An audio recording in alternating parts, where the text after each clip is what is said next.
Olá, amigos, amigas! Hello, seguidões! Hoje nós vamos falar sobre as fatores que destroem Vai de novo! fatores que destroem o casamento. Como? Falta de sexo, Problemas financeiros, machismo ou feminismo. falta de comunhão com Deus. Roda a vinheta, diretor. Roda a vinheta.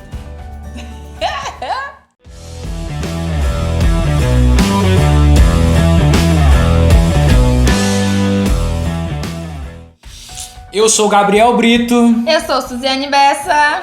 e nós vamos começar falando de falta de sexo no casamento. Eita, E aí, falta de sexo por acaso tem a ver com a destruição de um casamento, de um matrimônio? Com certeza, porque um casamento não tem relação sexual, não é mais um casamento, não é? Só falta ajeitar o divórcio. Então, assim, vira uma amizade. Então, se não tá tendo, queridos, vai tá fadado ao fracasso. Mas qual a importância do sexo, Gabriel e Suzy, em um casamento? Qual é a importância? Qual é a importância? É um dos pilares da manutenção do casamento. Precisa acontecer. E, inclusive, nós estudamos um livro do Miles Monroe. Nós podemos até... Vou pedir pro diretor colocar na descrição do vídeo o livro dele, que fala sobre... O que é que foi isso? A vinheta depois, sabe? Então, esse livro, ele fala claramente que homens e mulheres ambos possuem necessidades básicas, são os pilares da necessidade masculina e feminina. E adivinha o que é que tá no topo da necessidade masculina? Tomar água. O quê? Não. É o bendito sexo, aquilo que não é prioridade pra mulher, não é o número 1 da necessidade feminina. E aí onde tem muito choque, né, amor, em relação ao problema de casamento nessa área, porque entra muitas coisas aí, por exemplo, a mulher aprender a renunciar a si mesma para atender ao esposo, e o esposo tem que fazer a parte dele, por exemplo, a mulher não tá afim, bora estimular, vamos fazer ela ficar afim, porque tem isso também, né? E a questão da transparência, além disso, né? Você transparecer o que está te satisfazendo, o que você gosta no momento sexual e o que você não gosta. Você tem que conversar isso com o seu parceiro, porque se você não conversa com ele, você vai conversar com quem? Entendeu? Vai conversar na roda de amigo do futebol, na hora do lanche, no intervalo do trabalho. Não, você tem que transparecer isso para sua esposa ou para o seu esposo, porque eles não vão adivinhar de forma nenhuma. Por exemplo, às vezes a mulher não quer se relacionar, não quer fazer sexo com o esposo porque tá desagradável, o cara tá com a boca fedendo, tá com bafo. Isso. Não Cara, tomou banho, não tomou banho, não quer tá- tomar banho. Tá com chulé, a mulher olha pro cara e lembra do chulé que ele chegou do trabalho, entendeu? Então isso desestimula qualquer um. Precisa ter essa comunicação para ambos entender o que que o outro precisa, o que que o outro gosta. Porque tem que ser prazeroso para os dois. Se for só para um, claro, você pode arrastar seu casamento por anos e anos, mas essa área aí sempre vai te fazer infeliz. Isso não é legal. Exatamente, e aí nós entramos em um outro ponto dentro dessa área, que é, por exemplo, existem pessoas que não conseguem ter o prazer com a esposa ou com o esposo. Por quê? Porque se você for investigar, tem um motivo. Tem um motivo, não é só, eu não tenho prazer com a minha esposa porque eu não tenho. Não, tem um motivo. E um dos motivos que mais tem interferido dentro dos lares, dentro dos casamentos, é a pornografia. A pornografia, nós orientamos uma pessoa, eu orientei um rapaz recentemente, por exemplo, que ele não tem prazer, ele argumentava que não tem prazer no ato sexual com a esposa. Mesmo percebendo que ela se esforça muito, que ela está sempre à disposição, mas que no momento ele não vê qualidade. Mas por quê? Porque ele é uma pessoa viciada em pornografia, né? E aí eu ensinei, tentei mostrar para ele que ele não tem prazer com a esposa dele, porque ele tenta reproduzir em sua esposa a atriz pornô que ele vê nos vídeos, que ele vê nos filmes, né? E é aí onde a casa cai, meu brother. Por quê? Porque a atriz pornô, o ator pornô já está dizendo, ele está fantasiando algo que não existe, ele está fantasiando, transparecendo um prazer que não existe, né? naquele momento ali da gravação, ele tá em um personagem que na verdade não existe. Então você a pessoa que é viciada em pornografia, ela tenta reproduzir aquilo no parceiro, na companheira. E aí ela não vai ter o retorno que a atriz de pornô, o ator pornô dá no vídeo, tá certo? Então tome cuidado, e nós, através do sangue de Jesus, nós já repreendemos isso da sua vida. Se você é viciado em pornografia, nós declaramos a libertação em nome de Jesus. Que o Espírito venha te convencer desse pecado, que o mesmo Espírito venha limpar a sua mente, limpar o seu interior de tudo isso. Em nome de Jesus. E agora nós vamos falar de algo que tem interferido muito nos casamentos, que está destruindo inúmeros casamentos, que se você der um Google, estará lá no topo da lista de destruição dos casamentos dentro das igrejas e lá no mundo, que são os problemas financeiros. Não é isso? E aí eu pergunto, meu amor, é possível viver só de amor? Como é que vive só de amor, meu povo? Me diga. Eu não sei, talvez amanhã, se a gente acordar e eu falar, amor, não vou mais trabalhar hoje, não, vamos viver de amor, não dá não. Vai esse casamento chegar ao fracasso, porque é muito importante a gente demonstrar o nosso amor, é muito importante ter um casamento cheio de afeto, cheio de amor, mas existem responsabilidades, existe conta de luz, conta de água, internet, você precisa comer, você precisa satisfazer as suas necessidades físicas, materiais. E aí vem uma bola de neve de questões, né? Porque, por exemplo, quando a pessoa se apressa muito para casar logo, cedo, sem ter a mínima estrutura, já gera essa bola de neve, porque vai chegar no casamento e vai ter problema em relação a isso. Por exemplo, quando o homem casa cedo demais e ele não entende a responsabilidade que é ter uma família, que ele precisa ter um emprego, ele precisa ter uma situação financeira sólida para dar segurança para sua esposa. Cara, não tem uma coisa assim mais difícil para uma mulher do que, acho que, viver com um homem que não se preocupa com a questão financeira da família, que não se preocupa com o que ela vai comer no outro dia. Eu acho que deve ser um relacionamento sufocante, né? Sim, e isso tem se tornado mais comum para a nossa geração pelo simples fato de nós termos mulheres extremamente independentes, né? E aí os homens enxergam isso como um escape para a preguiça deles.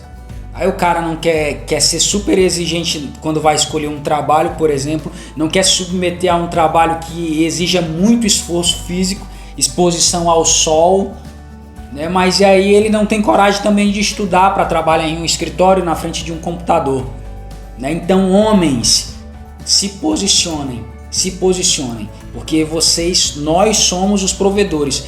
Nossa é a responsabilidade de prover para o nosso lar, a questão financeira também.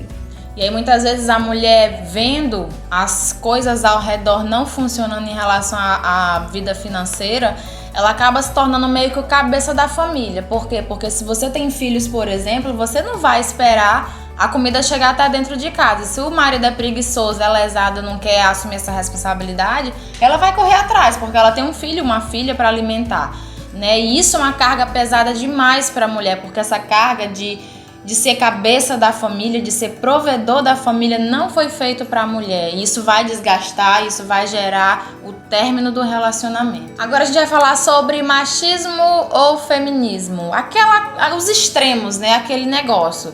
Nem a mulher é mais importante, nem o homem é mais importante. Os dois são importantes igualmente para fazer um casamento funcionar. E aí, o que a gente pode falar sobre machismo de hoje em dia? Ainda existe? Com certeza, com certeza. Agora nós percebemos que na sociedade a mulher tem ocupado espaços de destaques, né? Nós conhecemos famílias onde a mulher tem um poder aquisitivo maior do que o esposo, né? Tem um salário superior ao salário do esposo, mas que ambos possuem maturidade para lidar com isso. Mas na maioria das vezes, por conta da cultura, isso não acontece. O homem não sabe lidar com isso. E aí, por exemplo, ele não sabe lidar com a ideia de que a mulher é uma pessoa independente no sentido de cursar uma faculdade, no sentido de ter o seu trabalho, ter a sua própria renda, né? E agregar valores financeiros, materiais para a família. né? Ele tem aquela ideia de que ele é o provedor e acabou-se, entendeu? E aí a gente está falando, como a Suzy bem colocou, de dois extremos. Eu não estou falando de liderança, eu estou falando de uma pessoa, o machista ou a feminista, são pessoas que querem controlar, que querem ter o domínio de todas as situações e de todas as pessoas, né? Não há problema do homem assumir o papel de líder da família. O problema é quando ele quer controlar, ele quer dominar tudo. Tem essas duas diferenças entre liderar e manipular. Quando o homem quer, por exemplo, colocar a mulher dentro de casa como uma prisão e acha que o lugar dela é só ali dentro de casa, só lavar a roupa, fazer todo o serviço doméstico, cuidar dos filhos, quando na verdade ela tem sim o direito de sair de casa e trabalhar e ter sua independência, né? Isso é um dos grandes... uma das grandes características do machismo. E no feminismo tem muitas mulheres que acham que por serem independentes elas podem mandar no lar, elas podem, por exemplo, se ela ganhar mais, ela acha que pode dominar a casa porque ganha mais e tem mais poder do que o homem. Mulher, entende uma coisa, não importa o quanto você possa ganhar mais do que o seu marido ou o quanto o seu status possa ser maior socialmente do que o seu marido, ele sempre vai ser o teu cabeça. E isso não é por você se rebaixar e se humilhar, porque ser cabeça significa ser uma autoridade espiritual, ser uma proteção. Os nossos maridos, eles são proteção espiritual na nossa vida. Isso não é humilhação, não é você se rebaixar. Na verdade, isso é um cuidado de Deus na nossa vida, a gente se submeter ao esposo. E isso é fundamental hoje para o lar, para um casamento bem sucedido. Nós entendermos a importância de ambos, do homem e da mulher dentro de um casamento, tá certo? Então, que você guarde esse conselho no seu coração. Por último, mas não menos importante, a falta de comunhão com Deus. Cara, todo mundo entende que a comunhão com Deus ela é uma base para tudo. E isso é uma grande realidade e a gente esquece. Por exemplo, muitas pessoas dizem o segredo de um casamento de sucesso é a sinceridade. O segredo de um casamento de sucesso é a honestidade, é a comunicação. Tudo isso faz um casamento dar certo, mas nada disso vai funcionar na nossa vida se a gente não tiver comunhão com Deus. Porque ter comunhão com Deus significa viver uma vida no Espírito, você viver pela palavra, você viver pela direção do Senhor. E, por exemplo, nós mulheres, eu como mulher, se eu estiver vivendo a vida no Espírito, eu vou cumprir exatamente o meu papel de esposa no meu lar. Me submeter, renunciar, porque casamento sem renúncia não funciona. Então, assim, a vida no Espírito é o que faz com que homem e mulher, cada um cumpra o seu papel diante de Deus e segundo os princípios da palavra do Senhor. E isso é muito importante. Com certeza. Então, homens, mantenham o seu lar, o seu casamento alinhado com o propósito. Mantenha o Espírito no centro do seu casamento. Nós sabemos que o Espírito Santo convence, tem o poder de convencimento. Nós estudamos a arte de persuadir, mas quem convence é o Espírito Santo, tá certo? Então não adianta você estar cheiroso às vezes, não adianta você estar bem engomado. Vai chegar um momento que só o Espírito vai falar para sua esposa, por exemplo, de que vocês são um casal, são marido e mulheres. Marido e mulheres. São marido e mulher. E que o sexo é importante. O Espírito Santo vai arrancar a escama dos olhos da varoa. Mas isso vocês precisam estar onde? Em comunhão com o Pai, em comunhão com o Espírito. Tá certo? Então, esposo, seja inteligente. Lute essa batalha, enfrente essa batalha de forma inteligente, de forma estratégica. Se você estiver no Espírito, se o seu casamento estiver no Espírito, todas as suas ações, todas as ações da sua esposa, do seu esposo, estarão alinhadas com o propósito de Deus. Homem, entenda que você é o líder espiritual da tua casa. Gente, tem uma coisa que tem acontecido muito na nossa geração e que é triste. Muitos homens têm sido frouxo, têm sido covarde nas suas casas, nos seus lares e não têm tido comunhão com Deus e têm se conformado apenas em ser o provedor. Nisso a mulher acaba tomando a iniciativa dentro do lar de conduzir a família espiritualmente. E como eu já disse em outras situações, essa é uma carga pesada demais para a mulher. Porque a mulher ela não foi feita para sustentar a vida espiritual do lado da família. Essa é a obrigação do homem, entendeu? Então, homem, se posicione. Entenda que você é o líder espiritual da tua casa. Não tem coisa mais linda para uma mulher do que ter um homem cheio do Espírito Santo. E existem homens que gostam de se posicionar, eu sou cabeça, eu sou isso e sou aquilo. Mas na hora de se posicionar como o cabeça espiritual, ele é frouxo, como disse a Suzy. Afrouxa. Né? É por isso que você vai... Ele afrouxa. É por isso que você vai em um culto, por exemplo, a maioria das pessoas que estão lá congregando são quem? As mulheres. São as mulheres. Por quê? Porque o homem está em casa, às vezes, coçando o saco, jogando videogame, assistindo o time do coração dele, mas não vai pro culto. E a mulher sozinha lutando pela família, pela vida espiritual. E lutando pela vida espiritual do homem para ele não morrer espiritualmente, porque já tá quase morto, enterrado, né? Tá certo? Então, homens, despertem, porque essa responsabilidade, a responsabilidade de prover a espiritualidade do seu lar, da sua família, é sua, é tão sua quanto da sua esposa. Isso mesmo. O sucesso de um casamento, para você ter o seu casamento, um casamento de sucesso, entenda que nem tudo é culpa do diabo e nem tudo Deus pode fazer, sabe? Acho que 90% de um casamento são atitudes nossas. A gente se posicionar diante de Deus, a gente fazer as renúncias necessárias, a gente tomar as decisões corretas diante de Deus. Deus é a base de tudo, a comunhão com Deus é a base de tudo. Mas é a gente que tem que querer fazer o casamento dar certo, porque se não quiser, não vai dar certo. Quando a gente não está disposto, a gente faz tudo o contrário. Aí vai levando com a barriga, quando senão o casamento acaba, vem pro divórcio, vai tentando de novo. Aí casa de novo, não dá certo porque a pessoa não se posiciona de novo e divorcia de novo e assim vai sendo aquela bola de neve. Por isso que está acontecendo tanto divórcio hoje em dia. Porque a pessoa não entende que o problema é ela, não é o casamento e não é o outro. É ela que não quer mudar, é ela que não se posiciona, é ela que não toma decisão de mudança. E não vai adiantar você trocar de casamento para ser feliz, até porque esse não é o objetivo de um casamento. Não é você ser feliz, é fazer o outro feliz. À medida que você se doa, à medida que ambos se doam, o casamento vai ser feliz. Não estou falando de um casamento perfeito, porque ninguém tem. Não existe. Não existe casamento perfeito, mas existe casamento feliz. E para fechar, nós ouvimos falar de vários motivos, de vários fatores que destroem um casamento e nós gostaríamos de compartilhar com vocês uma história de um grande pastor, um grande homem de Deus. Ele conta que um dia estava na Grande São Paulo, depois de um culto, no seu carro, e aí no sinal, ele parou em um sinal de trânsito, e ele parou atrás de uma Kombi, um carro, modelo Kombi. E no para-brisa traseiro daquela Kombi estava escrito: "Foi Deus quem me deu". E aí ele pegou e só que o que chamou a atenção dele, além da frase, foi que o carro estava destruído. A ferrugem estava corroendo a lataria, os pneus estavam carecas, o carro estava destruído de fato, barulhento. E aí ele falou que começou a questionar Deus no espírito, falando: Senhor, como é que tu dá isso pro teu servo? Isso provavelmente é um homem de Deus, porque ele colocou aí, foi Deus quem me deu. Então como é que tu deu algo que não presta para esse irmão ou para essa irmã? E aí ele disse que o Espírito foi e falou ao coração dele dizendo: meu filho, quando eu dei esse carro para ele, esse carro era bom, ele era zero.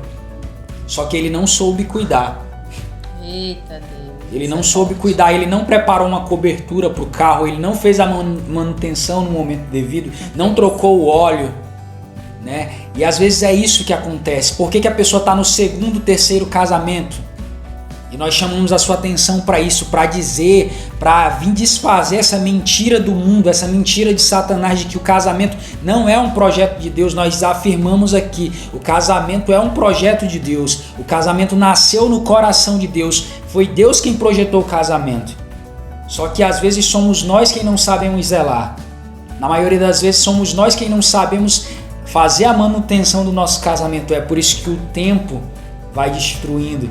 É por isso que as situações, as circunstâncias vão tornando o casamento difícil, tá certo? Então a responsabilidade de cuidar desse sonho, desse presente dado a Deus para nós, é nossa responsabilidade, única e exclusivamente. Isso aí. E nós concluímos agradecendo, né? Obrigada pela sua atenção. Dá o like, compartilha, ativa o sininho. Não esquece de compartilhar para uma pessoa a primeira pessoa que veio na sua cabeça, compartilha muito e permita que outras pessoas sejam abençoadas. Amém? Eu te desafio a você colocar o link nos teus stories, no teu WhatsApp, nas suas redes sociais. Se você tem mais de 10 mil seguidores, põe uma arrasta pra cima e vamos fazer todos esses vídeos sobre casamento viralizar, porque nós precisamos de orientação. Glória a Deus.